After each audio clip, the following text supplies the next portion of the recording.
So itong si Larry Gadon, para kasama ba 'to sa trabaho niya ngayon? 'Di ba appointed si Gadon, expected naman na 'yan mga ate at kuya, after a year po kasi ng pagtakbo nila at hindi sila nanalo.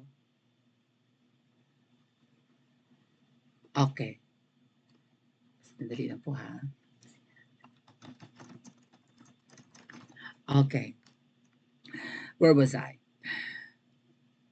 After ni Gadon na matalo noong senatorial elections ng 2022 or sa pagtakbo niya sa Senate, kasi hindi sila pwedeng appoint within a year no after nilang matalo. So pagkatapos ng 2023 ng May, pagpatak ng June, pwede na silang ma-appoint sa posisyon. Sila naman po kasi ay mga senatoriables noon sa partido ng unit team ni VP Sara at saka ni Kuting.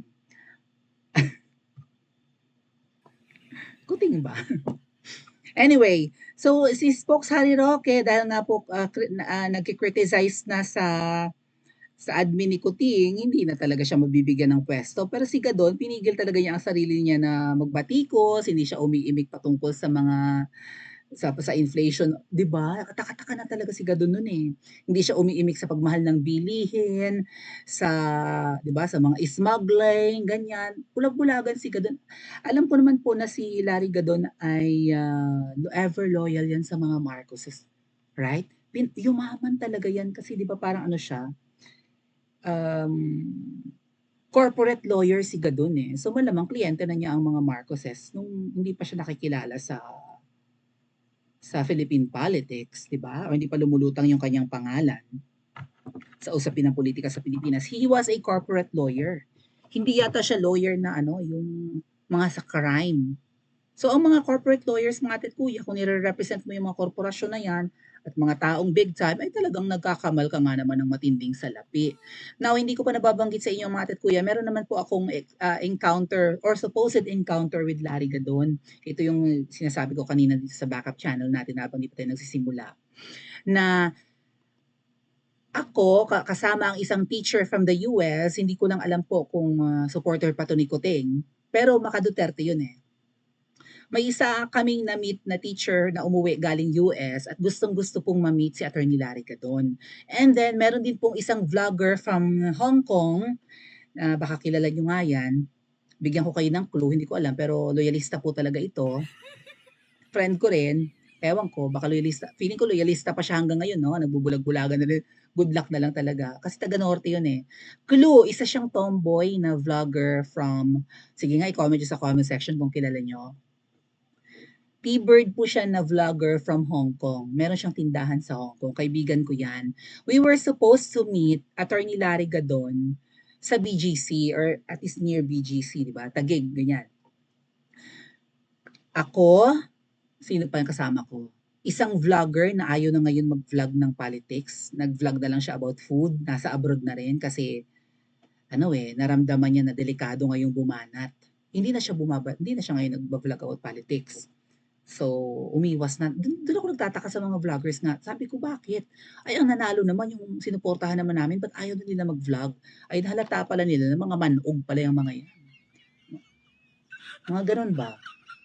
O, ayun. Dapat nga all the more na malakas ang loob naming mag-vlog dahil yung nanalo, yung sinuportahan namin. Ayun po, ako, yung vlogger na ayaw na magsalita about politics, yung teacher from the US, pero ayun, hindi na rin natuturo po kasi nga maliit ang sweldo ng teachers eh. So, feeling ko na maganda na ang buhay niya sa US, ibang trabaho. And then yung vlogger from, ay, kilala niya, may nakakilala. May nakakilala. Alam mo yan, ate, alam mo yan kung sino yan. Okay. Di ba, Ate Ed? Ay, may nakakilala talaga. Hello, hello po. Isa sa members natin, Ate Melby.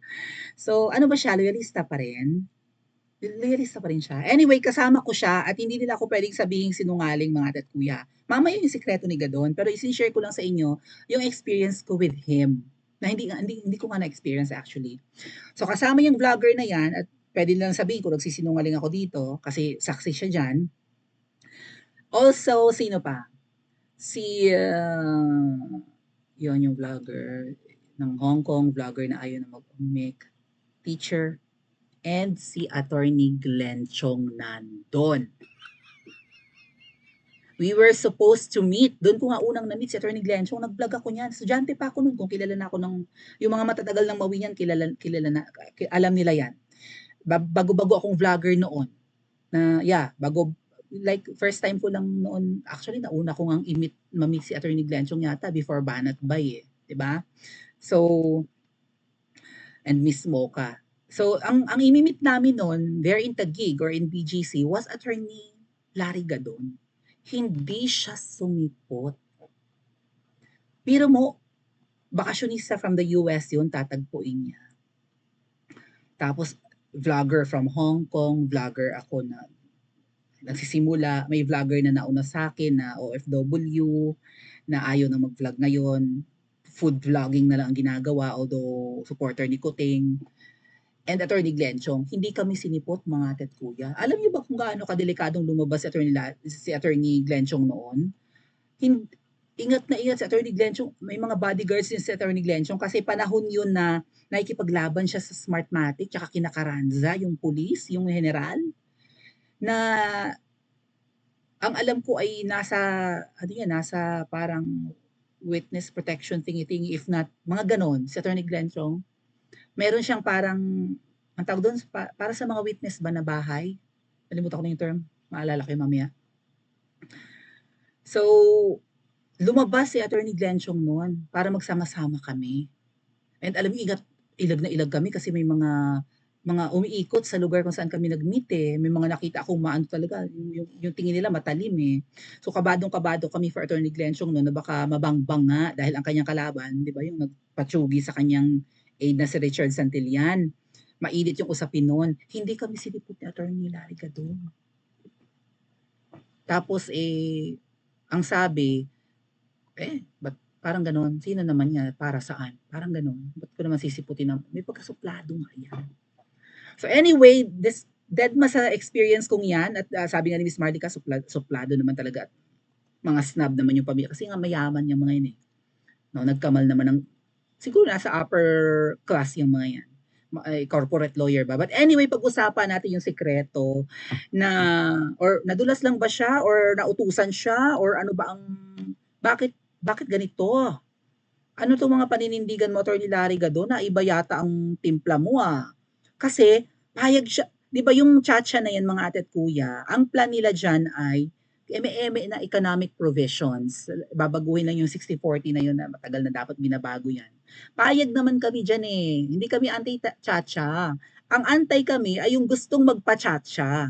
Ako, pabor ako, noon patono ko na yan. Panahon ni Pangulong Duterte, gusto na nga naming, 'di ba? Akala nga natin magta-transition na tayo sa sa federalism or federal form of government. So, ang balak daw nila, economic provisions para daw pumasok na yung mga investors abroad, ganyan. Ngayon, Attorney Larry Gadon, bakit pinapasok nyo na sa tchatcha at mukhang sinusuportahan mo na yung term extension? Akala ko ba economic provision lang para umasenso ang Pilipinas? Kasi ayaw nga, di ba, nababanggit ko yan malimit. Ayaw ng mga foreigner na magnegosyo sa Pilipinas dahil nga sa 60-40 na yan na provision sa Constitution natin, na ibig sabihin, although nakaka-proud yan bilang Pinoy, kapag 60-40 ang hatian, kapag may nagtayo dito ng sari-sari store lang, sari-sari store, kunwari, magtatayo ng sari-sari store dito ang isang foreigner, dapat ang puhunan or ang hatian, ang shares of stocks, 60% sa Pinoy nakasosyo. So maybe sa puhunan, ganyan, 60%, 40% lang yung foreigner. So halimbawa, kung magnenegosyo ng sari-sari store, pinakasimple yan, pero syempre, malakihan po yan, mga multi-million businesses, di ba? Or corporation ang pwedeng ilagay sa Pilipinas. Pero kung mamumuhunan sila, say, 100,000, ang dapat na i-contribute ng Pilipino na kasosyo ng foreigner ay 600K, lagpas kalahating milyon.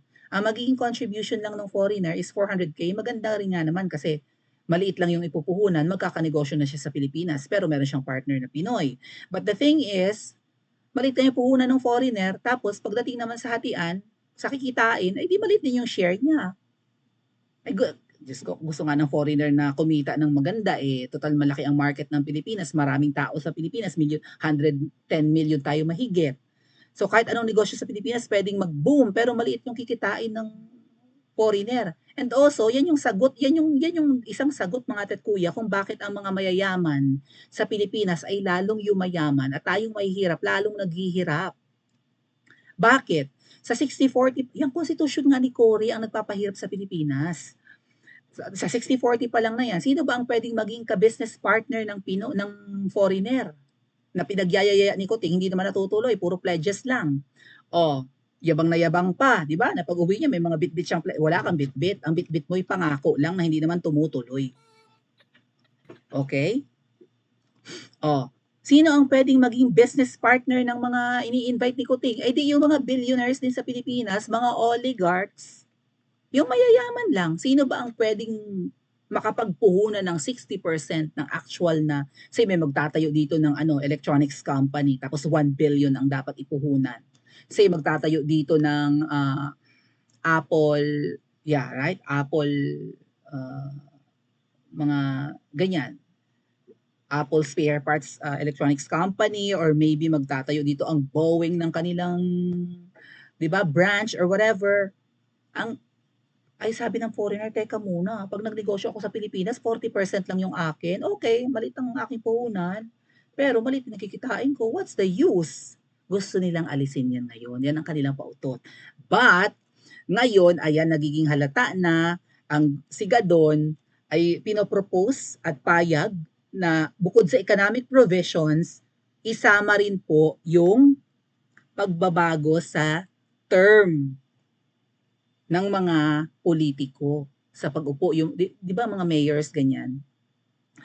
Mayors, vice mayors. At baka nasa local government, I guess, pati yung mga governors at mga board members are bukal. Hindi ako sure eh.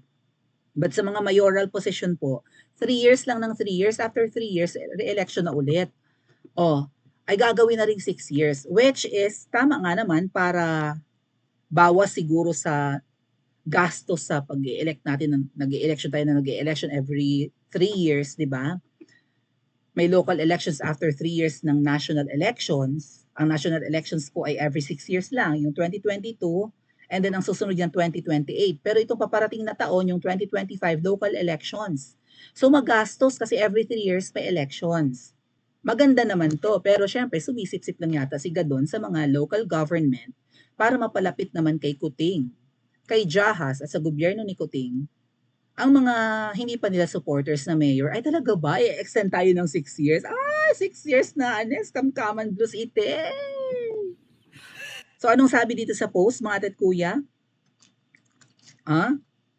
Oh, Gadon, bakit nagbubulag-bulagan kayata na yung common knowledge yan sa mga mga political analyst na itong economic provision, even PRRD nagsalita pa tungkol diyan, ay pautot lang ng mga politiko na gustong pahabain ang kanilang termino. Ginagamit lang yung economic provisions ko na babaguhin, pero ang goal nila is mapahaba yung term. Tapos ikaw susuportahan mo, sir? Sino nagutos dito sa'yo? Kala ko ba'y kayo matalino kung makapanlait ka dun sa mga dilawan? Mga bobo! Mga bobo! Sabi ni Gadon, tapos sir, parang, what? Ikaw ba inautusan lang na magsalita ng ganito? Ano sabi? Aside from economic provisions, Presidential Advisor on Poverty Alleviation Secretary, Gadon, ikaw ay magiging Secretary for Poverty Alleviation. Within 6 years kaya may ma-accomplish ka. Bigyan mo nga kami, sir, ng time frame. Say, di ba gano'n naman yon? Kung may objective ka, sir, alam mo naman siguro ang ibig sabihin ng word na SMART. SMART objective, di ba? Ang SMART ay abbreviation. Alam niyo ba yun, mga ate at kuya, yung SMART abbreviation? Tagal ko nang binabanggit yan sa live natin. Kapag tayo may objective or may goal, may hangarin, kahit ano, tao, korporasyon, organisasyon, merong, di ba, kapag may layunin, ganun, may gustong maabot, dapat yung kanilang layunin ay SMART. Ang kanilang objective dapat ay SMART objective. SMART stands for what? Di ba? Ano ba? Specific. Kung ano yung ginagol mo, dapat specified. Poverty alleviation daw si Gadon. So, dapat, yun na yun, nakaspecify na eh. Gustong iangat ang kahirapan, no? Makaahon sa kahirapan. That's the goal. Measurable. So, gaano kalaki siguro ang gastos, di ba? Gaano karami ang manpower na kailangan? Gaano karaming projects ang kailangan para ma-alleviate? Attainable. So, dapat wag naman yung suntok sa buwan na ang pangarap nyo sa poverty alleviation, sir, ay ang lahat ng mga Pilipino ay may, 'di ba? May bahay at lupa, may kondo, may kotse, may swimming pool, may Toyota Alphard. Medyo suntok sa buwan 'yan. So dapat attainable naman yung inyong goal, yung inyong pangarap. So maybe, 'di ba? Ang goal nyo ay ang mga Pilipino ay kumita ng sapat na income and nakakapagtabi and also makakapagpatapos ng mga anak sa kolehiyo. That's it. Yung tipong wag masyadong suntok sa buwan o mataas na goal kasi hindi naman kapani-paniwala na. So dapat attainable yung goal yung 'yan. Ano pa yung SMART yun, di ba? SMAR. Realistic, yun yung sasabi ko. Dapat makatotohanan yung pangarap nyo, hindi yung ang pangarap nyo ma-alleviate yung kahirapan ay bawat Pilipino ay gold ang kanilang tiles. And yan yung goal nyo, na ang mga tiles ng bahay ginto na. Di ba? Dapat realistic. Tama na yung makapag-ipon, right? Makapagpagawa ng bahay, makabili ng properties ang bawat pamilyang Pilipino, okay yun. Kung di makabili ng sariling property, may mga pa-housing kineme. And then time-bound, right? Time-bound. SMART. Yung T ay time-bound. So, kailan, sir? Within 10 years? Within 20 years? Nilagay ka dyan, baka pwedeng igsian mo. Dapat nga within 6 years ma-alleviate nyo na yung poverty. Ano bang ginagawa ni Gado? Nagpakain lang ng Nutriban sa isang eskwelahan lang yata. Right? Nutriban lang napakain, na-alleviate nyo yung poverty? Sa ano ba trabaho nito? Bakit ngayon gusto niya pakialaman yung konstitusyon? So, sabi ni Larry Gadon, he wants the Congress to also review the possible amendments in the Constitution's political provisions. Particularly with regard to extending the term of local executives from 3 years to 6 years. Yun yung sabi ng post, di ba? Pag-aralan nyo rin yung amyandahan yung term extension, kuning-kuning. Gawin nyo namang 6 years, palakpak ang tenga ng mga mayor sa mga nasa mababang rankings, mga bababang posisyon sa gobyerno. Ay, nakakatuwa naman tong administrasyong Kuting. Talagang, bongga ito, 6 years na rin tayo. Yes, go, 6 years na kamkaman, lose. Parang ganun siguro ang ganap, Pero syempre, simula lang po yan, na yung local government lang yung i-extend. Para hindi naman masyadong masakit pakinggan, baka yung presidential term ay baguhin na rin. Mga kababayan, total bibigay na natin sa mga mayors yung 6 years instead of 3 years lang. Gawin na rin natin na igsian na natin yung sa presidente, gawin na lang natin 5 years. Pero twice siyang makakatakbo. Hindi halata, di ba? Imbes 6 years, gawing 5 years pinaigsi nila pero papayagang twice na tumakbo.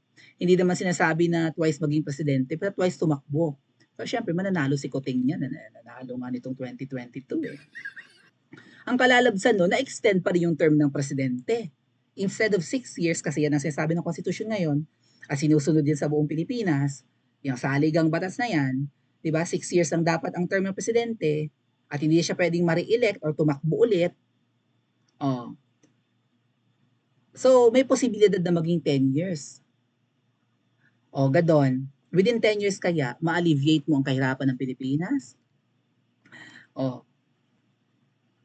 Ano ang trabaho mo? Bakit sinasawsawan mo tong term extension? Will it favor you as well? Well, mga tat kuya, kung si Kuting ay payagan na igsian na lang 5 years pero tatakbo ng 2 beses para maging 10 years, si Gadon aabutin din ng 10 years as secretary. Would you agree? Baka hindi siya tanggalin ni Kuting. Tsaka tinatanong nga pala, sir, ano ba talaga ang trabaho mo? Wala namang nararamdaman ng tao, lalo ang laking responsibilidad ng kahirapan. Wala kami nararamdaman na impact sa posisyon mo. Sabi ba ni si Pebbles, may sabi nun, ano ba yan si Gadon? Ano ba trabaho niyan? Teka, baka nandito yan. I hindot daw sabi ni oh, 'di ba? Parang dagdag sweldo ka lang ba? Dagdag ka lang sa pinapasweldohan ng taong bayan. May posisyon ka sa gobyerno, dinagdag lang 'yan eh. Wala naman talagang posisyon na ano eh, na presidential advisor on poverty. Ba't ang daing advisor ni Kuting? Ba't walang nag-a-advise ng tama sa kanya pagdating sa giyera? Pag-usapan natin mamaya yung giyera. Oh, ang daing advisor si Enrile nandun, even si Taning gustong maging advisor ni Kuting, di ba? O ano naman yung ina-advise sa'yo ni Enrile? Makipaggiyera? Di ba ang tali-talino ni Enrile? Bukod sa mahaba ang buhay, ang tingin dyan napakatalino. O Enrile, anong ina-advise mo kay Kuting? Ikaw ba may utos nito na ano? Makipaggiyera tayo? Akala ko ba matalino ka? You know for a fact, Enrile, na ang salarin dyan sa mga pagbentahan kung ano mang meron dyan sa South China Sea ay si Trililing dahil under siya yun noon sa'yo. Nag-walk out nga yan sa Senate. Galit ka nga, di ba? Although ugod-ugod ka na. O inistab ka ni Trililing, tinalikuran ka. O sabi mo, he can take the heat. Alala niyo yun, Matat Kuya? Umalis si ano, sinasabo ni Enrile nun si Trililing. Bakit ka biyahe ng biyahe sa China, nakapunta ka doon ng 16 times? Ba't hindi ka nagre-report sa akin ako ang Senate President? Eh, sabi ni Trililing noon, may basbas ako ni Ngoy Ngoy. Eh, kahit pa, ay, iba namang branch si Ngoy Ngoy ah. Si Ngoy Ngoy nasa executive branch kahit presidente siya. Ikaw under kita, Trililing, nasa Senate ka, nasa legislative branch ka. Bakit kayo biyahe ng biyahe at di ka nagpapaalam sa akin? Ikaw bagay emissary or spokesperson na ng presidente? Oh, umalis si Trililing, hindi natiis kasi booking. Kung ano nangyari dyan sa South China Sea, hindi kagagawa ni PRRD. Oh, malamang si Trililing at saka yung administrasyon ni Ngoy Ngoy ang salarin dyan. Oh, so, anong ina-advise ni Enrile kay Kuting na ito? Makipaggiyera sa China? Hindi siya umiimik patungkol dito. May program pa ba yan si Enrile sa SMNI? Kumusta yan? Matandang yan. Happy birthday nga pala Tatay Digong. Ang birthday mo lang ay kinasasaya namin. Oh, tapos si Gado nakikisaw-saw sa usapin ng term extension. Itong mga nakapalibot kay Kuting, mga kakaiba, no? Ano ba to? Inuutusan lang para magsalita? Kasi mahihiya naman siguro si Butod na siya magsalita patungkol dyan. And even si Kuting, di ba? So kung sino yung mga binigyan nila siguro ng posisyon, o imik-imik naman, naggumawa kami ng inventong posisyon para magka-pwesto ka eh. Can you deliver? Nakakapag-deliver kaya siya? Pa-comment nga po sa comment section at mag-like and subscribe din po kayo.